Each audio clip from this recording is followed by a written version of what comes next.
and I feel Radio XYZ so I brand say nanso nsema says your manga ne mu no ye de bi eba dam Kasiebo no wotie no ewo he na say nam radio stations ahodro bebre so o manga ne amono ni nyina ntie kofra mantema Volta Power 94.1 Ekutem Global FM ho Sharp FM Takra den Shoma on Kran Kwanta saso and Ajinya me ewo sample nanom wa forgo so what's on radio wala Meleke FM Kwazanglege FM ewo Bole Rich FM wo asim for so Trinity Obogoso saso na ayoti radio eso Ekutem ewo Damba Wempan Sampa Wodi FM ewo Pusiga Bono FM Osunyane Loud Silence Television eso Ekutem ebi wo manga mu and afi America eye US saso na eye Sunset FM was sashi yo so efe nyansa ponso Ekutem ewo Shama se adohia dodo ano ebenya bi atie de amai sanso na kopemu ewo amonane so Radio XM online Apple State FM Virginia US saso na eye tuning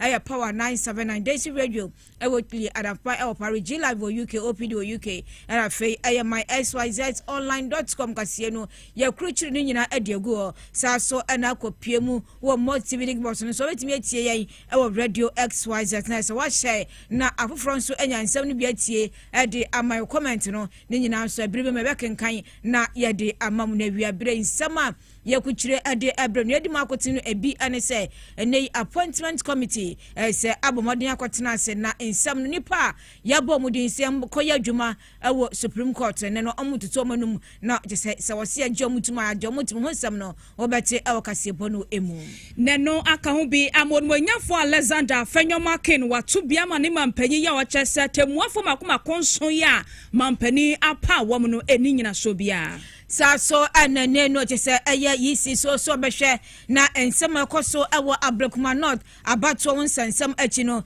se na wotwe wakopie mu na efensem nyina no ode akokoto emrahye bedwafo no enim Omampani John Dramani Muhammad ya tu dwesrese yensori ahodo ewo mamudane da ebetimi atumpom na mmom no enkoba se National Cathedral bandada yese wosie ya dane amna eda omemu saso ana Ghana mampanyin so ahyese ne no asoye ahwe sikasam so ana fe aya asoye hwe ahodin ensam so mbomodin enhwe se Ghana je se aya economy no bebi a modin ewura kogina ne se de sikasam na nya ahodin no wo mbo ho ban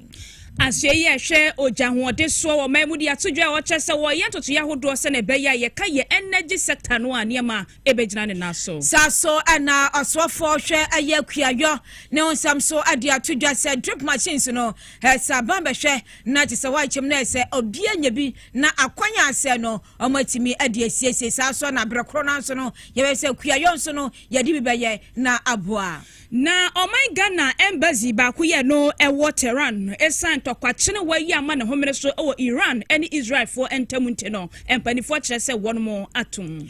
Wani samudo bi ana ya bobo no se pram to braka Kasiebo ya de baba somo el kasefidie so na nyumekuo bi ana asuase ya de Kasiebo no ya de bramo aninti ya de asada ne bi ama Medimosis Clinic and Prostate Center me pa church so wasuemu na dwumadi agodo bebre na no ana so mudi eboa oman Ghana ya asem kuma me pa church se brand benom ye life kit capsules ne bi life kit capsules na mboa se beye na pom de Samson ebeko ye ade amawo me pacha wo yo bema nko ade modern se adro no obenu misanso na so paso no obetimi anumi na aboa na se wudidi aduan na timi awosa na se anane wo yefunu yefunu no no na aboa se be na se bebia wo se bi ko bia beye na ya adwumaden so no ade aboa isaso na ebe se nyema enwo se tire ne peduam no ni nyina ba bontene nya hoden sonko ade abadwuma na fe aye wo kidney wonsam so no liver wonsam etimi ahwa aboa no na ayadwuma ye sadia esefata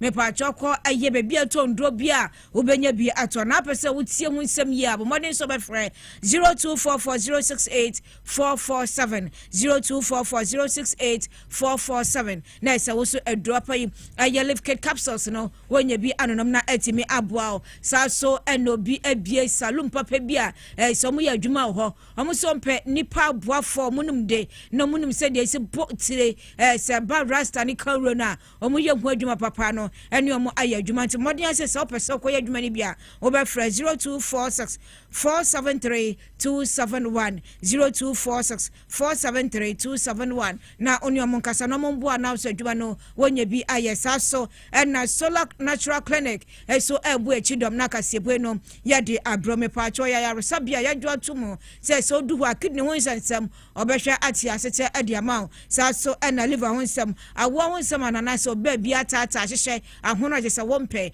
ni nyina akobehwe aboa na watimi atua se nti wode so be free telephone number we ya 0553932631 na onene nkasa duho na yade bia na tete wo no omo nhwemboa na wo so honto ye pa wani nyumeku awodo asuemu na Kasiebo no yade bre yade abrama afro so eka ho abrepam no yade omo nsam so no ebetudwa akenkanfo amote yankan wi mimidin da chima akosia oforiwa amanfo mene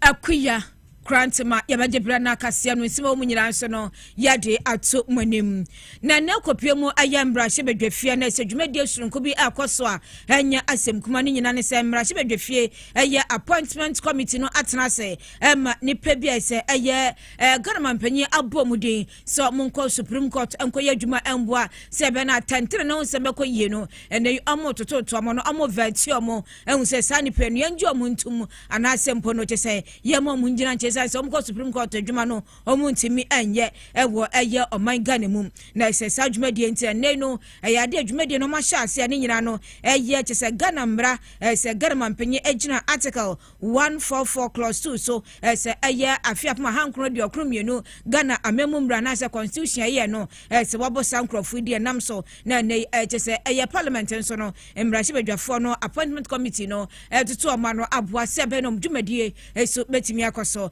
na ehwesa ne pa se Ghana mpanyi ebomudie nei omenya akwanya na se omakọ vetting committee no anim na ebi aya Justice High Dennis Dominic Ajeyi ono account bisaso na Justice Gabriel Simon aya Sruboria ono so account na fe Justice enyo zamefe ono so kan Justice aya kwakutawie akaboafo so chese wonya akwanya so ono so yepeja no akọ Supreme Court saso na Justice Philip Bright Mansa Justice aya Jena Pare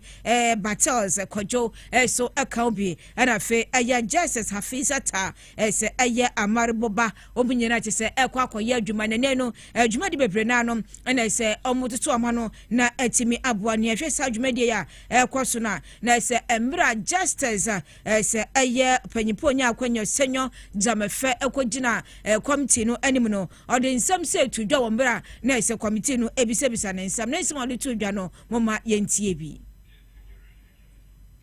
ya modern say eye ene no eye ready videos no eye ready said your kasa no eye crowd abrepam no so no ye de beba ababetum no mahuni ekoso ewo eye appointment committee no so anim na wo committee no aniam no na domdo kuma no ba no dani onwanyamfo Alexander Afenyo Markin woden sema hodwa tudwa ya wo bo NDC amanyoko no so bo obo Ghana mampani His Excellency John Dramani Mahama so bo stem abreya na MPP ewo bamu a na mampani dada Akufo-Addo eti ebenya so no wo pa mpanifo bi se wo mo enko man Ghana court batam ye Supreme Court na wo mo enko bo adwuma ye temuafo ahodo bi na so no wo se behwe Ghana ha na nyasem keto abreya na NDC opposition wo mo so pa mampani dada Akufo-Addo pa se wo mo ntia ase se wo tu sa na mo na wo bo wura mo ye Supreme Court ho no kura no a wo mo bo apeso ho no mayema fe ba ne se na wo mo power foforo de wo no makokọ kaka ho wo se ne mo betena banwa so a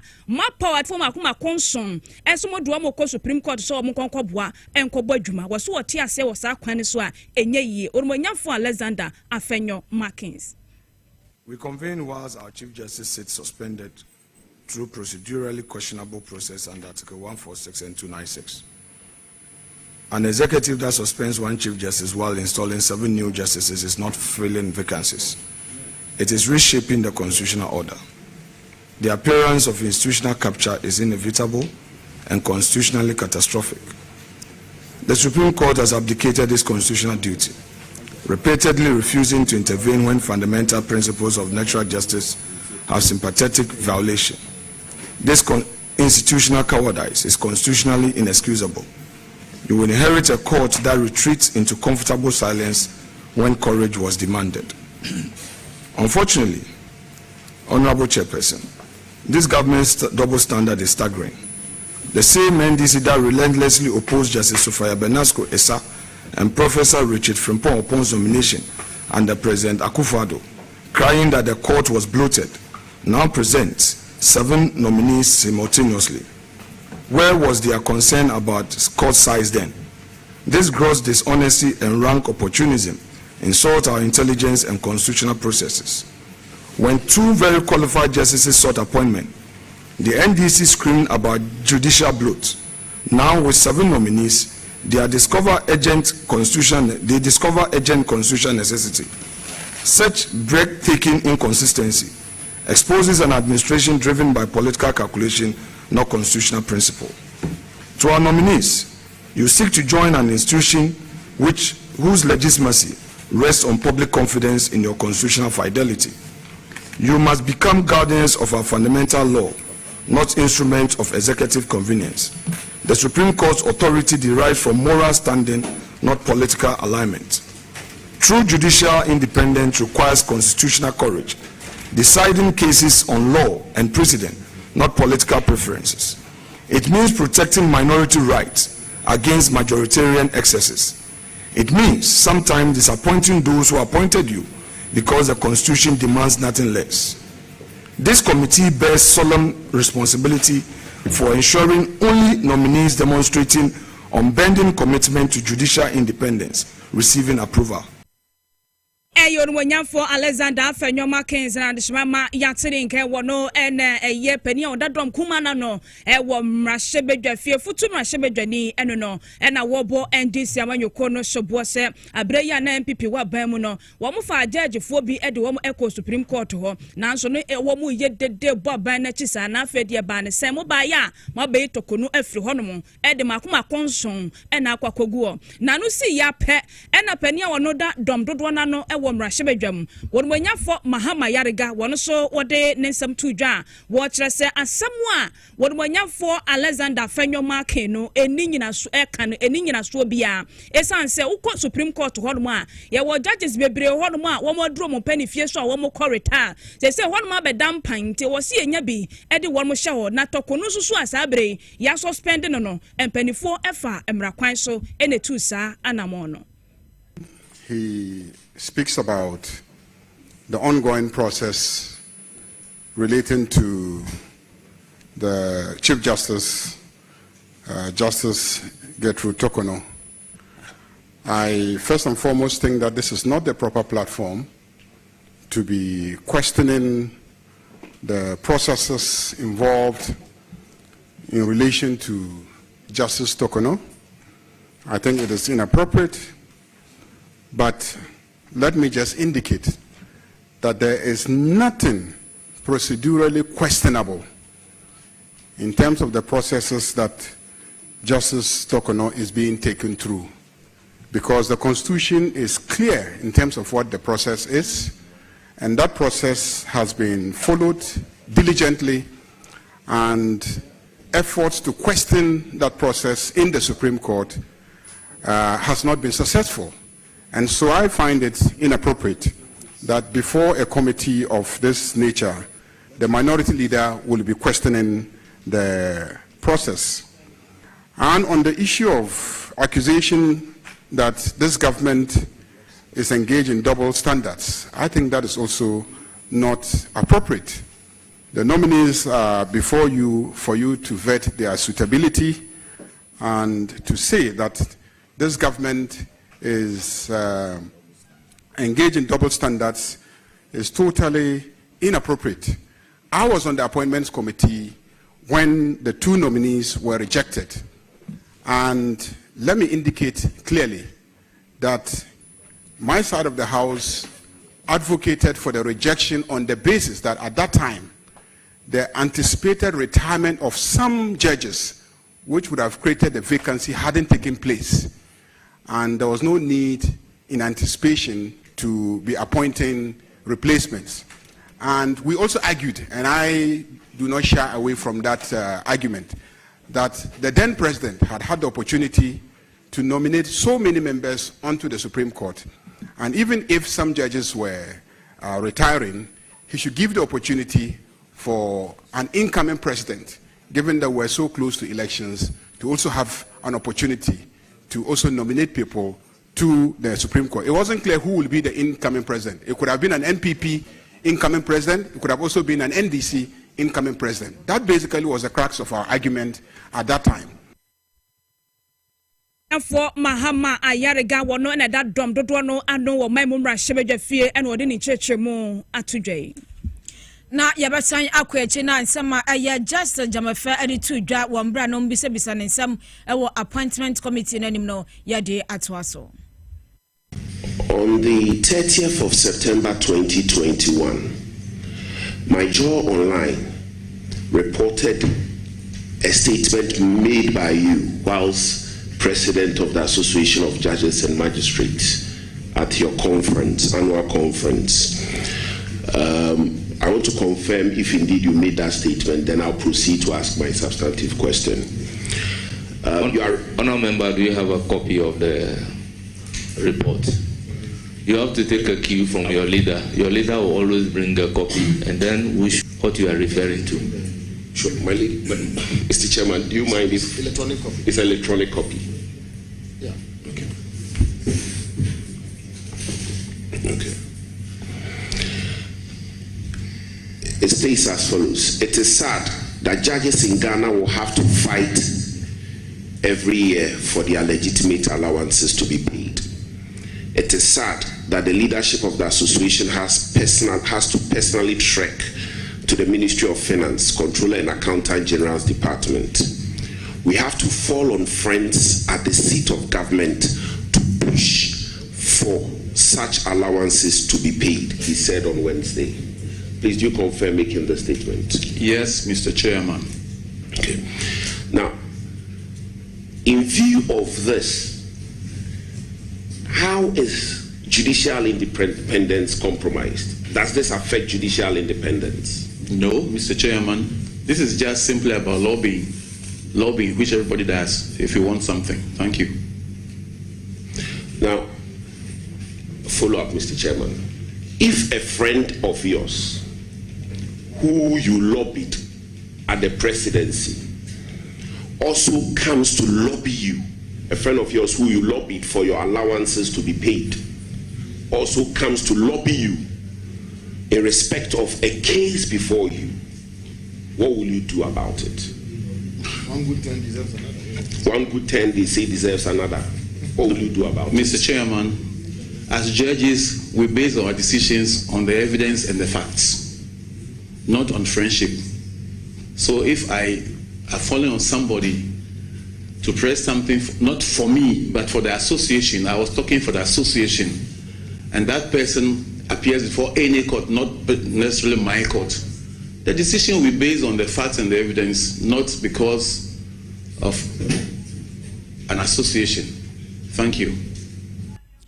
Na we aya nsembi say aya appointment committee no de owura Justice Jamefa FM na ne nyina nso anu ye ni bi na motie no yento aso na yanko aya ensam from ye kwa ensam from na ese ni da kwan se nyankopon aya adoma se na wotwe mu akono opanya se ono kopie mu wa electoral commission a oye dwamtine ni adema mo eye maami gen man se ba kopie mu e wo mrahye badwafo no anim na watimi akodansam yedi se ne nam so nei abrekuma eye tifi abatom persuasion omonhya dani eye mrahye badwani e wo mrahye badwafio na se wakwa kyerɛkyerɛ mu na enu achi ni da kwan se wohwa ene abaye kwato no eye December bosom da to so nso na achi no abrekuma je se mpesua no abrekuma not abatom persuasion no eye biebia se menti me ho ase akoso okun efaso quality ni ade kura pink sheet won sensem akwa wurija enam so mesa ade hye ho no enni anamsini e wo mrahye badwafie we ena se eye na no eye edom kuma no bomoden atwere twerɛ nkrata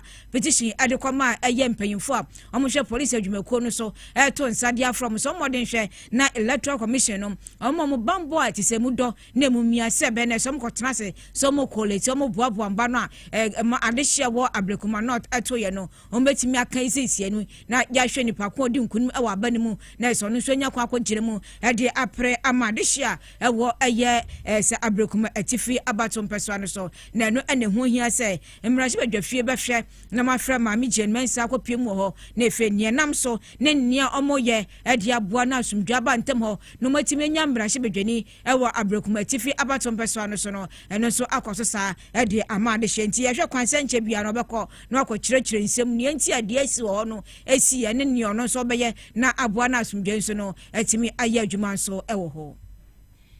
Ghana Mampani His Excellency John Dramani Mahama enrada na janum nyina da nti janum nyina no yemamu happy Father's Day belated one na wokopie mu ewo Assemblies of God asafo ye ringway ho no som ne wo mu nyina kobo mu esom ye twediampo nyankropon no na gina simpie so anyame fa ne so ede na asem ebaye na breye ogina simpie so a wo kasa no na wo sere nyame se wo mra na wo mehwa asafo no na asafo no ntimi ntumpon enyini nya fefefe na enso aba bebre na enkonkan na wo se twediampo nyankropon se asafo no enkonkoye se National Cathedral ya NPP amanyoku abre ya no mote abanwa so Mampani dada akufuado ye se wo sie wo mamu a kwa wi akire kodane swimming pool kwa yam na donko wo mamu wo senyame da bi won penesa na emom no won asasafo no ebetimi atumpon National Cathedral de ni bi ni de yempe Mampani nsam a wode to dwa ne bi enie. The good work that you have been doing for this church, may our church continue to grow bountifully and be that huge master tree that we all want it to be. May our church not be the National Cathedral hole. You didn't see that one coming. May our church never be the National Cathedral hole. Let it grow and grow and grow. Enti wey Ghana Mampani His Excellency John Dramani Mahama na ote se naja wo huru Mampani dada kufuado kakra saa no National Cathedral de yempe esanse akwadane amena ewo memu asafo ne nyini ne nkonkan ne nso abapa na yenya so mfaso ewo memu yeda papa na je se eye afutu ode ma yenyina yenyini na cathedral de den cathedral the biggest swimming pool no and ya botra kra ewo eye my Ghana mu yanko anim na ensam ahodo bire na enode atodwa ya pa enam na ese eye thank you to said ye obi ye bi mama ewo se oda na ase no sai pepe na yes anse Ghana fo anani a afie twam yekoto aba no Ghana fo akiro do ato aba no adema no enya gide so no ne betimi ebu o ma no ampa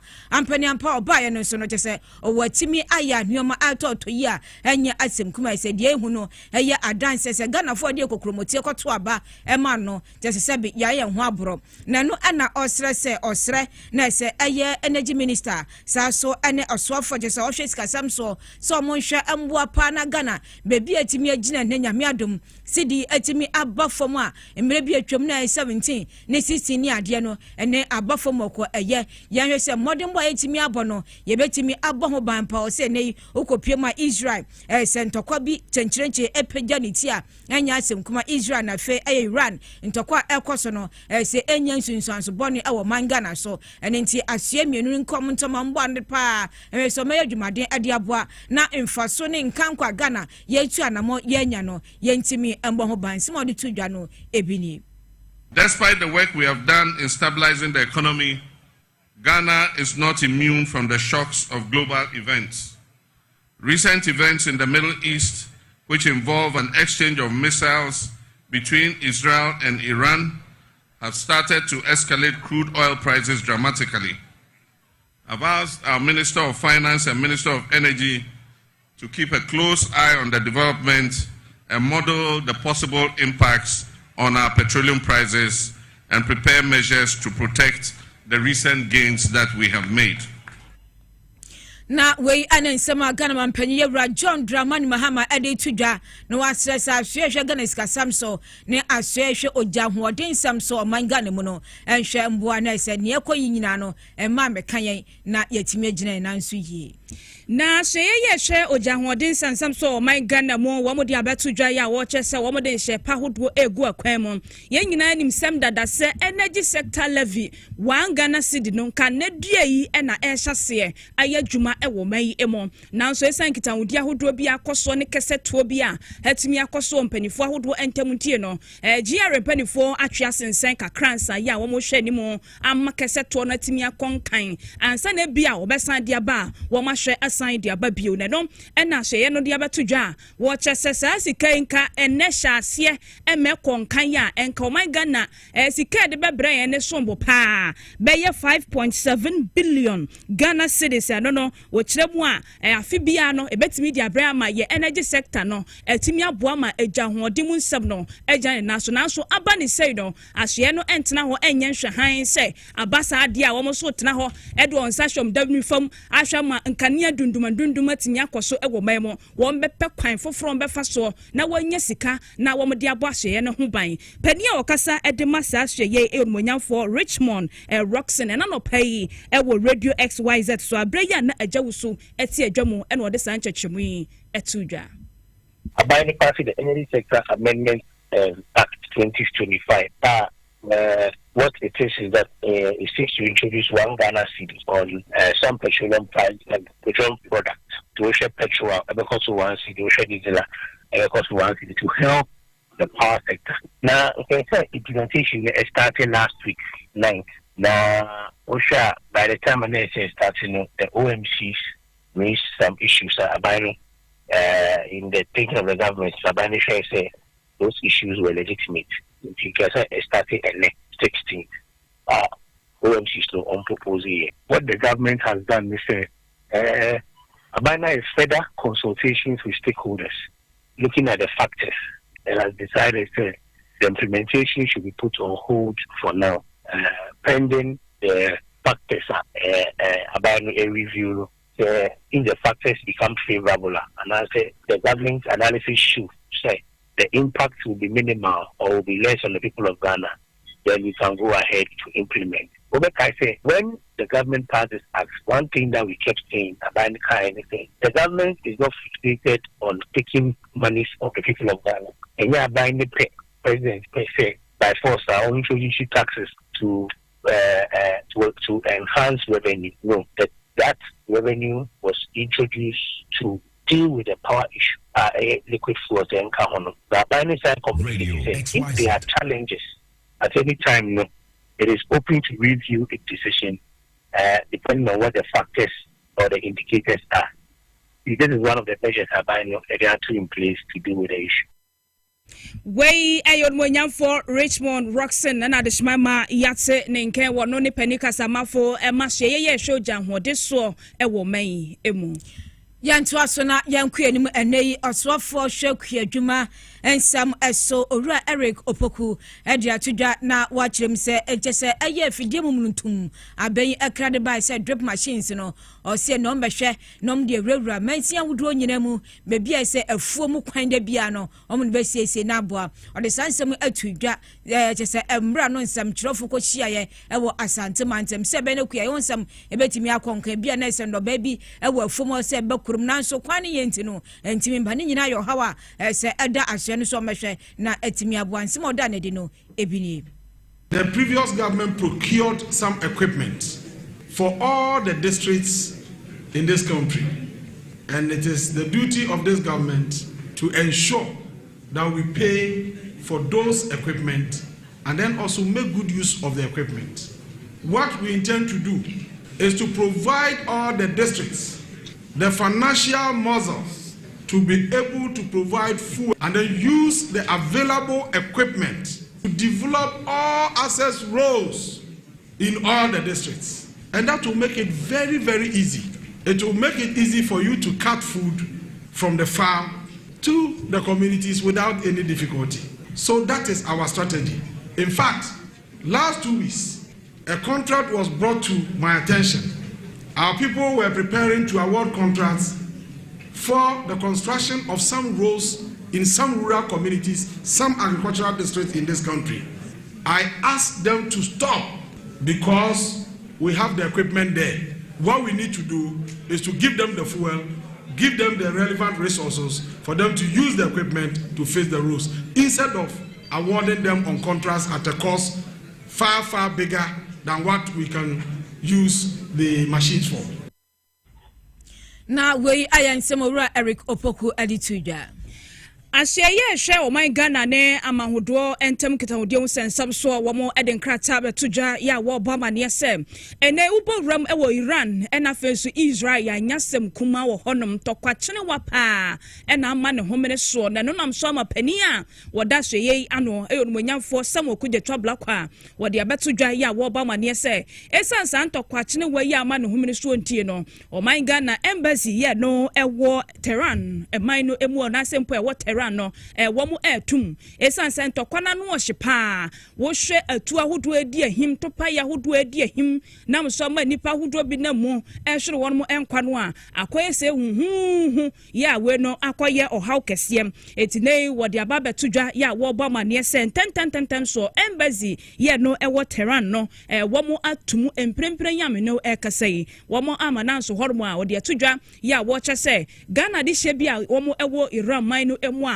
womu edi dwumaso ahodo ne nyina no aban no de hya ahodo agu akwan mu ohwe se wode Ghana fo ne nyina abesan abepie mu ewo mem na wo chene bi no aban ne ntira ho nkoye ohwehan na ohwenne bi kosi ansana wato na mobi etisa etine onmonyafo okuje to blakwa e de atudwa wo chese aban no de hya ahodo agu akwan mu a Ghana de hya womu ewo Iran ne nyina no wo san de womu nyina abepie mu ewo mem se ne be ya onbambo mu nsem no ebetimi eja na so enu achi no to aso e kire se ye embassy ye no ewo Tel Aviv ye no ewo Israel no so no womu ni mpanifo eguso womu dinkita ho se won behwe na womu atete niam so nyese bia womu bia to hono mtra esan se topa ya hodo edi ahim ne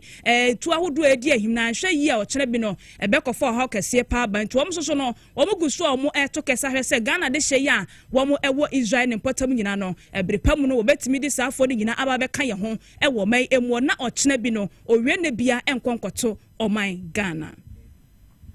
Yantu asuna yankwe na yanko aye awutu mpatema na sene aye awutu breku ana fetaka kraba adishe onom ho atwoma papa nyasem ko mbra nsu etoy na nadbo mpanyimfo emho ye hare etu anamo ekobo modo mko wu hotels ahoro na chese yeko na chese aye nsambre pam no nyina no ye de no so beto aso ade amamo ye modern fasida ema aboafo asiemu ebi aye gentle step mother care mepacho osebra na nkwada wunioma no watimi ababetobi nkwada ntade mpaboa tese bibia ye nkwada de wudi wani kiremu ewo gentle step mother car wonsa beke bi ewo sanso na high chairs baby cot baby scott ana fe de aka wunyina so no wonsa beke bi bicycles and tricycles ne nyina ko eye gentle step mother car na kope bi eto ho na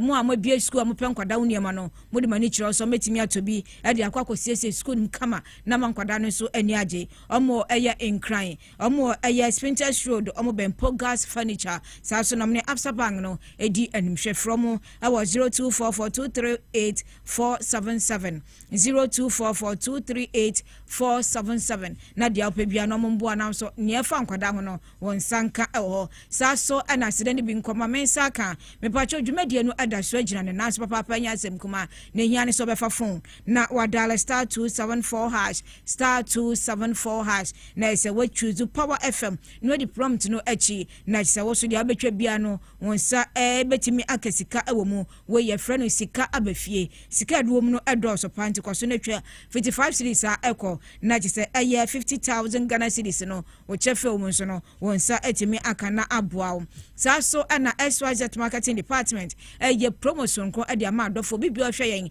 ana so bio mnyeme bio pese obo mu dawuro se bra na yenton nyoma no emfama eneme se we ni abafo kwantempo a ye foto na ye ton nyoma enti dia obi ase bia store na aye ntoma na uton bibia uton bia pese obo mu dawuro no bra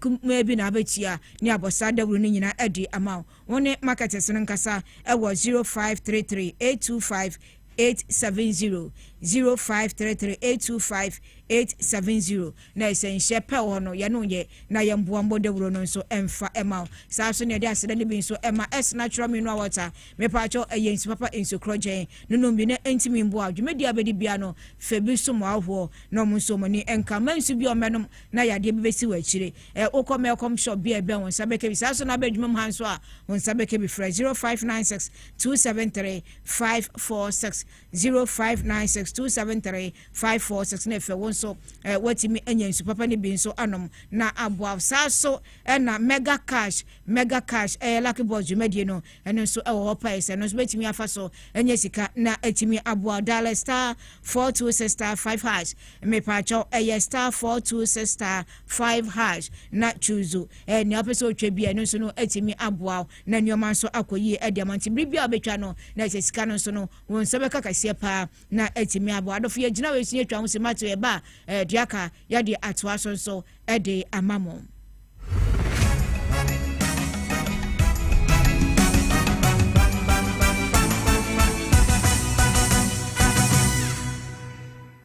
Na ade na aya obayi a oda forma so ne yafunu mu emunumuni. Oh Mr. Entry also yare ya titi bi ben fie pi nanso ne yemu nyono da se me chew no ahodo amato a me hunu hwe a ebe ya nwanwa Menyi ni se what ulcer tamfo Haxa capsules any Haxa mixture yanum bom kotia ulcer no bia ma no anom anka ne ho ato no dadaada ulcer dro de eno ne Haxa capsules any Haxa mixture ankom ni nchiremu ulcer yekura eto yefunu ene ensunumu etumi a woyefunu ekeka wa wogire wo ho a enye ulcer etumi ema woye cheko ebra wadidi awie so how eye ulcer de a kope Haxa capsules any Haxa mixture nanum bom na ho ebeto pedudu atu a ko okanshi drug lane Kumasi Dani Herbal Takradi AA Mensa Anafre 02038228855 Apefo abatan ya woma won mofra no fo ene mofra woni mfie dumienu enka ho Haxa capsules ene ne mixture ulcer tamfo edie age adwadie nkrato yi atom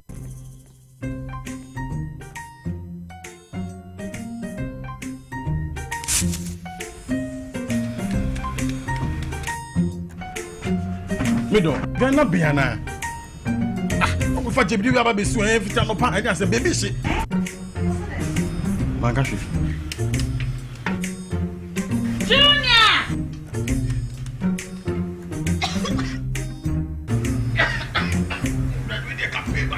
I'm saying so enough for maybe the no. Sister Coast Pa. It's a winning gas. I'm using the why. No why.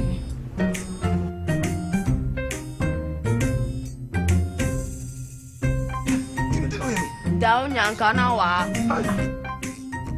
Sister Coast. Use gas. Gas ye fast, ye easy, ye convenient. Wow. Let me see your hand.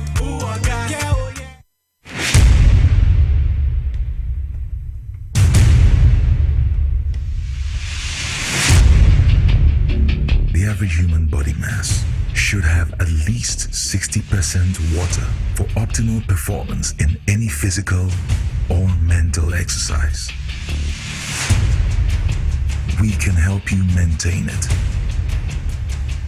naturally.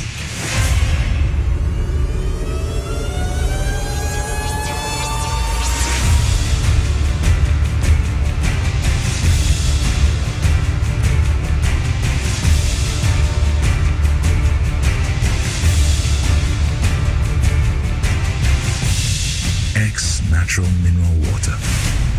Simply natural. For bulk purchase, call 0596 273 546 or 0596 273 547. This advert is FDA approved.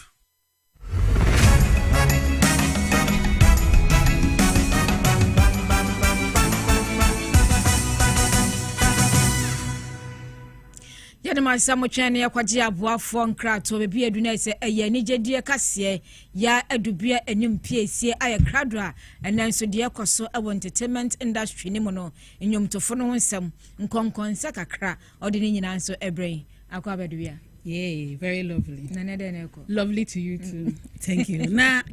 Grant Mamesha say, Enfi eye eja konimo, akachesa oni meja konimo, eye wokan, eye palm wine legenda, eye sapapano okahubina, ebra, eye ora John Dramani Mahama, erepa, eye Black Star Experience, hontama, ewo Independence Square in Cheng Hono, Freedom and Justice Monument, ewo hono. Ena, oditu gwase, impendefuni bi wo ha wo say yebo wan abaso ansa na won afi wiase akọ na edinga ebom ana edinga oboy ni bi eye ejako ni mu na ejako ni mu won sem twitwi mu no a one eye journalist ekasa no e na odi atugwa say nia Ora John Dramani Mahama aka no we so o appreciate ne pa na emom opese o hia Ora John Dramani Mahama eye president na efe oda na se say opese o bon sa abaso no ebusa interview e course no mo men ko hwe ne emra as a media man, let the president know that we have very much appreciate what he said, and especially mentioning Konimo. Oh, I haven't met him before.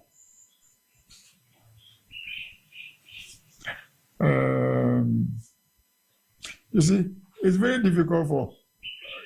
us to meet great people. Me only that. Because that would be no too far. The whole world will shake. So, one mama, yet yonka.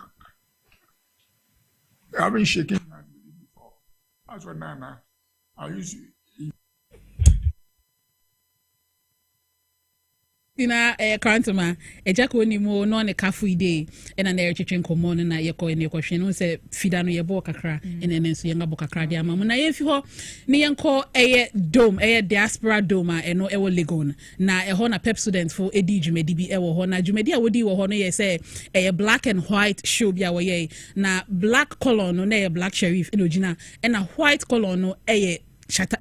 sa kodie ena na ogina ewo ho saabia no ho na black color ho BBC wo ho bra black sheriff egina stage a or performing no sanka menya mi video na nka mani beje ho na or performing no ena ne fan ba ko edimirika ko gina ne nchengo stage no so a ye hwe ni ma wa paya barantina no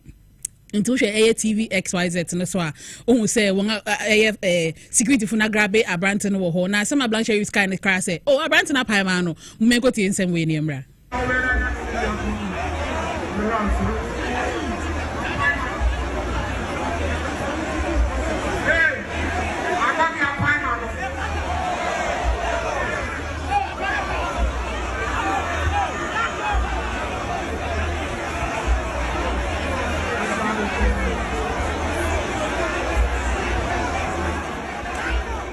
we o Krantman na won say sa ifoni ekosi e wo TV XYZ no so no abranti no minim ne ntia wo ma ho kwan na otumi ko gina stage no so sa na won say black sheriff so you obi a I say street boy nti ohun ne sa na otumi nka se bi amere pamo ana se bibi sa nti we no e security fo no e na wo san ko take sa direct measures ne say one more big kwan e ma na through stage because what through stage artist gina stage performing what pay artist no artist be de nya kwan atuni nyoma beto o pa na no se no kwhwe na na se ni enu na ekoso we eni jemro so was ko kita o piano kra kakra he nti we obo for ma Dabi we anya se ani jemru so asa okọ so kwa eni biribi Dabi wan kwa eni biribi wo hwade na enani eje na ni eje dodo ani je beni minim so ko bam no so ko ye na two so ko chese me hu ne ekoso TV no so but Aya sefem adi we eno na man krofo bebre wo so obi wo ha full stage na security bi piano ye nga ye wa chi ne ye beka se o akwa na anya ade na mom hwe se artist gina stage okitekira na ano na ho wa pai na no oba de nga perform ya ma ye mbiem intina Krantman ye call so e wo diaspora dome enen na enyom bi aba na nyom no eje atenten baby a okọ TikTok trends of the year na okọ TikTok asa nyom no another number 1 a trend ne challenge ne trend pa nyom ben Molly shake it to the max na shake it to the max you know or the skilly banks or Jamaica or the Shansia or Jamaica and a torso and a way nyom na kama na obi ahwe nim se anka e bia Ghana fo ne bi or the yembe ka ho na anka yenga to nyom ne bi amano na yenga hwe ni ma yenga nya nti emu ya no Nefe Samini grandpa osemi sum Samini som no to kakra and a stone boys be som and ono so to bi and I egbe dem so say and na mun som na me so me to bi efe kwata kra achi palago bufasa onu so say me to be ebusa yen ko hwe siniwe ni emra Enough man them a bumbo clot. When a pre girl and them a bumbo clot. Money still a make and them a bumbo clot. Who no like girl them a bumbo clot. Shake it to the max. Love it how you want it, me know why you relax. Body look good, me no fumble with the facts. Shake it to the max. Shake it to the max. Please just rewind, let me shake it to the max.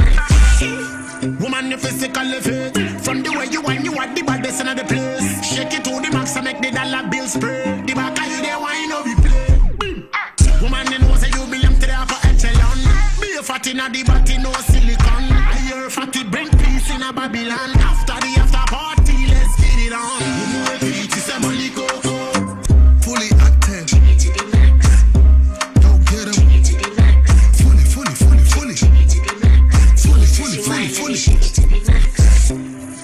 Shake it to the max. Tell them say the boy turn up, shake it to the stacks. Girl, them my eternal bottle up the phone and I'm exploding with the fire. I'm controlling all the racks.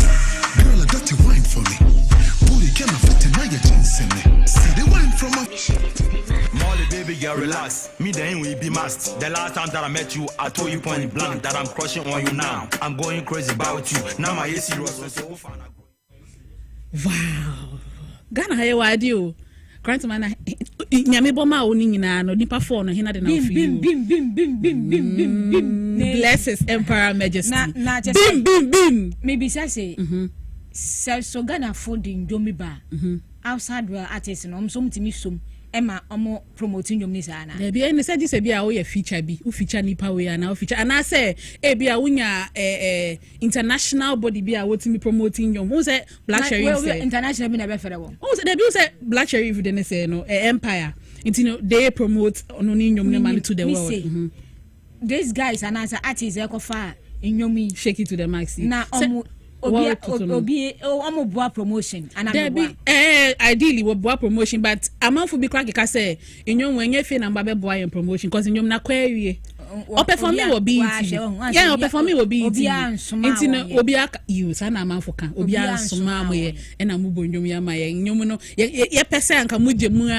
no kramant menya na moli say this is not the time I was say Ghana for ye de impape muba because it is funny enough say what's na Ghana have for so many years do baby no na nka opese Ghana for so nimu na so akwanya na ba se Ghana for ebe so nimu a promoting na den bi em ntokwa ono ntie one piece na me sorry so no Tiwa Savage de bia na obi afe obi akono oko perform e wo festival bi na oko perform wo ho no mo no ohun ni English teacher wo crowd ni mu na senior course wo ho no mo men ko hwemra I had a trial. Okay. So, Mr. Shaw, I need to look for Mr. Shaw.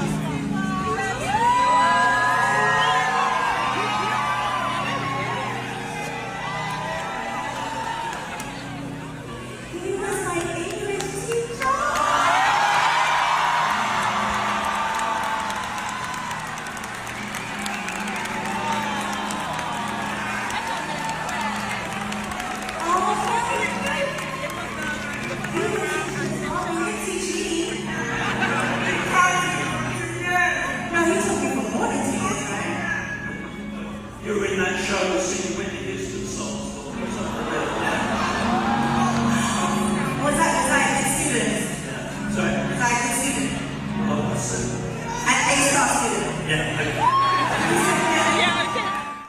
Anyway, very cute. Can't imagine say now can news now teach about baby pre then I'll be. Send on any beje Kasiebo me so many beje. Yeah, nti enu bi na course wo ho no I send ya teacher no ohun ni student na no atono so. Girl no so hu ni teacher na no say no, that's my English teacher. I say me approach and no ye kwan no ko approach teacher no na Jumedi no na ye Sims Meltdown Festival and na ekoso and na ni teacher ni English teacher ko pie wo ho Tiwa Savage. Nigeria ni Bruni ba akope. Na okopue wo ho no hu ni English teacher no say oh lovely. It was a nice scene. Ye ko hwe nti ebusia ha na me de eni jedi sem Kasiebo no ebesi mi de ya edubia enim pesi na sa ya dubia ne mpiesie na yete ne kana sa ne gyedia kase de course nyina waboaboa no na ode abrɛ yen yɛde na papa ti sa nya asem ko ento aso na yɛmboto ntwa kase ne ti ne nsɔre so a na sa wura minta kando no ne so afo hwɛ apom don sam so no asrɛ sɛ ɛyɛ board a yapom Ghana Health Service Board no ɔmɔden sɛ ɛyɛ resetting agenda esi Ghana mampanyin ni so mbesom no mde ayodwuma na timi aboa nsɛm ɔde tu dwa no ebi enie. Ghanaian patients deserve to be treated with empathy, with dignity, and with respect. That is very important. Sometimes it is quite disheartening to hear that patients are shying away from hospitals not because of lack of equipment, but because of how professionals treat them. Professionalism must be our hallmark, with the greatest of respect. It shouldn't be business as usual. It will interest you to know how much Ghana is spending on medical legal issues. One hospital will spend not less than 10 million Ghana cedis a year for medical legal issues. Medical negligence is growing astronomically in this country. Please, we need to change that narrative. And that is why you have been carefully selected.